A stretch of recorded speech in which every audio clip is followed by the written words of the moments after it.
इधर आगे की मोनीटर बिल्कुल बंद कर देते हैं आप, और पब्लिक सबसे ज़्यादा आगे। मुझे प्रॉब्लम होती है कि मुझे ना रिदम सुनाई देता है आगे, और ना ही मेरी आवाज़ सुनाई देती है।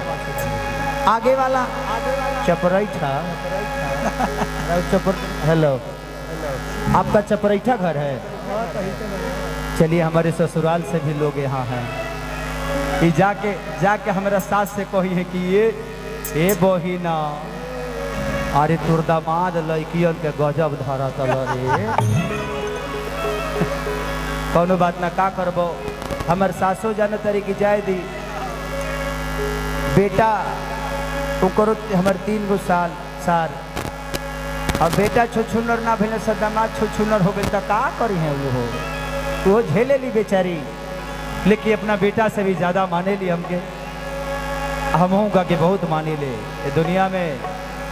पहले हमने के एक माई के बेटा हो ले जा, जब लेकिन शादी होला तो डबल माई के बेटा हो जाए सर, डबल प्यार के अधिकारी हो जाली सर, तो सबके प्यार करे के चाहिए। कि नहीं खे देखी जा में हीरा मोती छाड़ल, आता बोला फुआ सा पीछे बड़े पड़ल, तो अपना पताना में हमारा के आने देबू का। तो ये को बात बताई तो बताए देबू का, एक बात बताई तो बताए देबू का, अलाइल बानी से नूरा लगाए देबू का।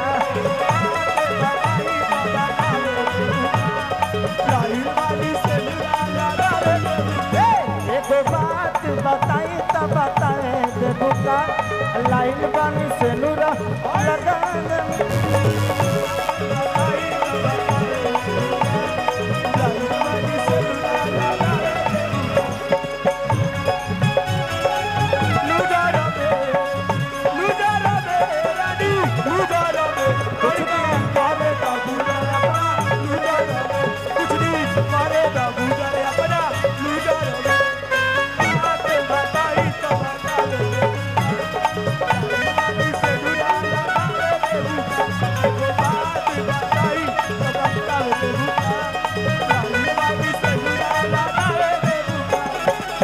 लड़किया कहती है, क्या कहती है?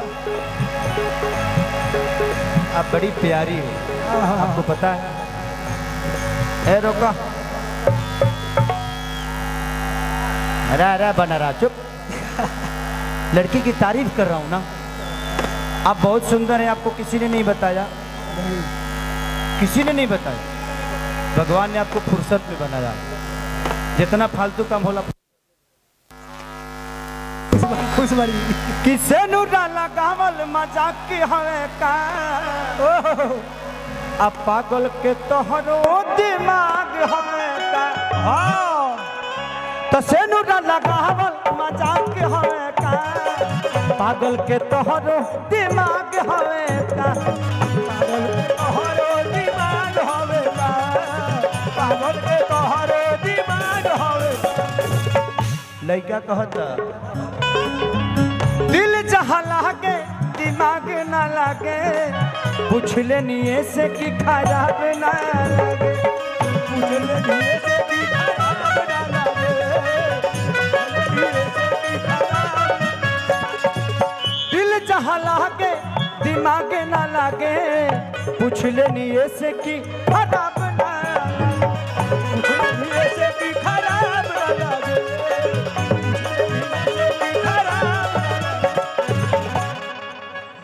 कि अपना दिलवा में चादर बिछावे देबू का, तो ये गो बात बताए तो बताए देबू का, अलाइल बानी से नूरा लगा देबू का।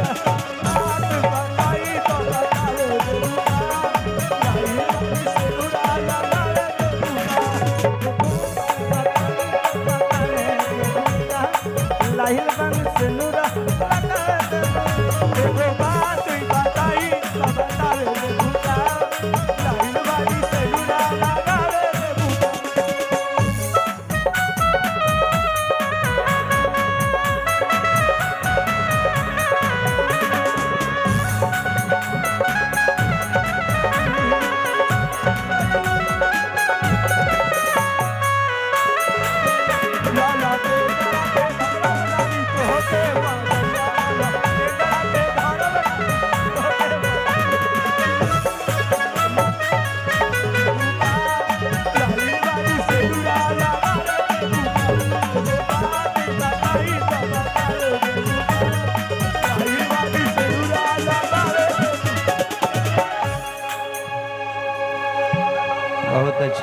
बहुत अच्छा फिट बॉडी।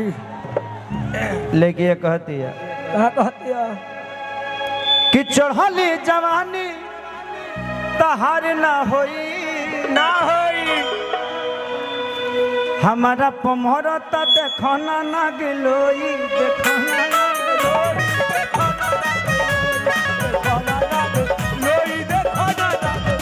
लड़का कहता भले खेसारी बिहारी हुए हो